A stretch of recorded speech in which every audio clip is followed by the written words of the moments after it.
Shalom, selamat pagi anak-anak. Apa kabar hari ini? Miss Titin berharap semuanya dalam keadaan sehat ya. Oke, pada pagi hari ini kita akan belajar tentang pendidikan agama Kristen. Untuk materi minggu lalu, kita belajar tentang Roh Kudus membaharui gereja. Ada begitu banyak hal yang kita pelajari tentang perannya Roh Kudus dalam kehidupan seseorang, dari kehidupan seorang yang bertobat dan kembali percaya kepada Kristus, dan perubahan yang terjadi dalam gereja, dan juga diskriminasi yang terjadi dalam gereja, lingkungan, ataupun perbedaan-perbedaan yang dilakukan oleh orang-orang dalam suatu lingkup tersebut. Ada perubahan dari gereja awal mulanya terbentuk gereja seperti apa, sampai gereja kita yang sekarang, dan juga tugas yang Miss Titin berikan agar kalian kerjakan tentang survei kalian tentang diskriminasi yang terjadi di gereja ataupun dalam keluarga ataupun di dalam lingkungan. Hari ini materi pembelajaran kita pada pagi hari ini berkaitan tentang hidup dalam kesetiaan. Apa sih arti kesetiaan itu? Kalau Miss Titin mau katakan, pasti anak-anak semua ya, apalagi anak-anak zaman sekarang ya, pasti sudah tahu setia. Oh, setia itu berarti tidak pernah berubah. Setia itu berarti tetap mengikuti satu jalur gitu. Tapi materi kita pada pagi hari ini, hidup dalam kesetiaan. Ini kesetiaan yang dimaksudkan di sini adalah salah satu ciri yang paling penting dalam cinta kasih. Berbicara tentang cinta kasih nih anak-anak, ini adalah cinta kasih yang dimana kita saling mengasihi, saling menghormati satu sama yang lain. Bukan cinta kasih dalam bentuk hal seperti berpacaran, bukan begitu, tapi cinta kasih dalam kasih seperti kasih Kristus mengasihi kita umat manusia.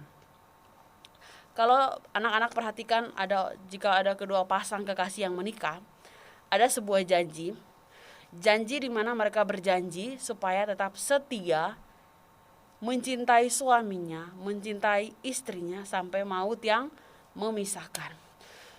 Berbicara kesetiaan ini, kita sebagai anak-anak Tuhan, kita harus setia. Kenapa? Karena Tuhan tetap setia sama kita. Tuhan tidak pernah meninggalkan kita. Tuhan tetap bersama-sama dengan kita dalam situasi apapun.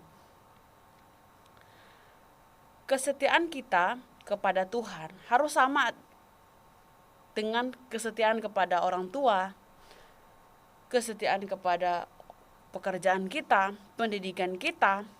Kita mencintai, melakukan segala sesuatu itu dengan penuh kasih, mengasihi orang lain.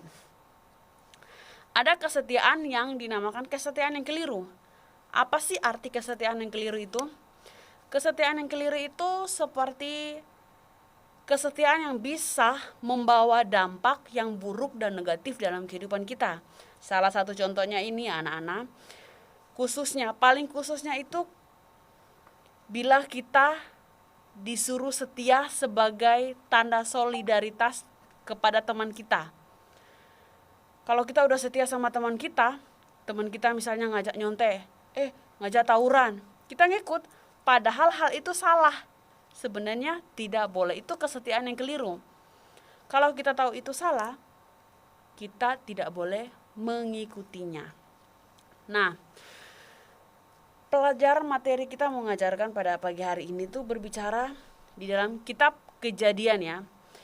Kitab Kejadian pasal 29 ayat 13 sampai ayat 28 yang berbicara tentang kisah Yakub dan Rahel. Kalau anak-anak membaca kisah Yakub dan Rahel, anak-anak akan tahu bagaimana perjuangan dari seorang Yakub memperjuangkan cintanya kepada Rahel. Yakub rela bekerja selama 7 tahun untuk bisa mendapatkan Rahel. Tetapi apa? Yakub tidak mendapatkan Rahel. Yakub diberikan Leah oleh pamannya Laban. Setelah itu Yakub diberikan hukuman, diberikan tugas kerja selama 7 tahun lagi. Kalau mau dikatakan 14 tahun ya.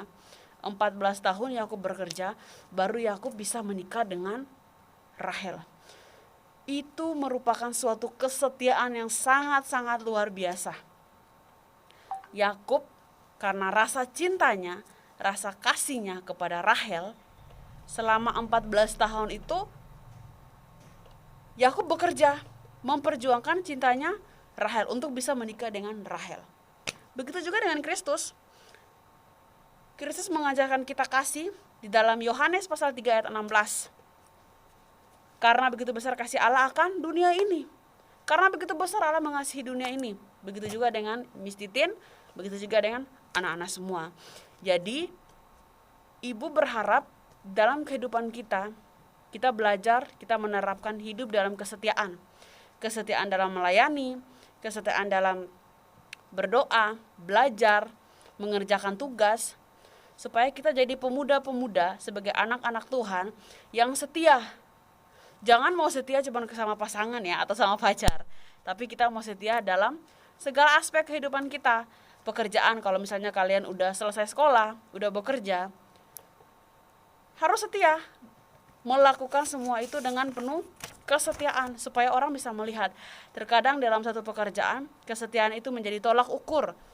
Kita bisa mendapatkan gaji atau mendapat bayaran yang setimpal dengan karya kita atau dengan kesetiaan kita. Jadi pagi hari ini Miss Titin mau mengajarkan kepada kita untuk hidup di dalam kasih, hidup dalam kesetiaan kita, hidup di dalam Tuhan, dan ingat, kita menjadi anak-anak Tuhan yang setia, meneladani hidup dalam kesetiaan. Shalom.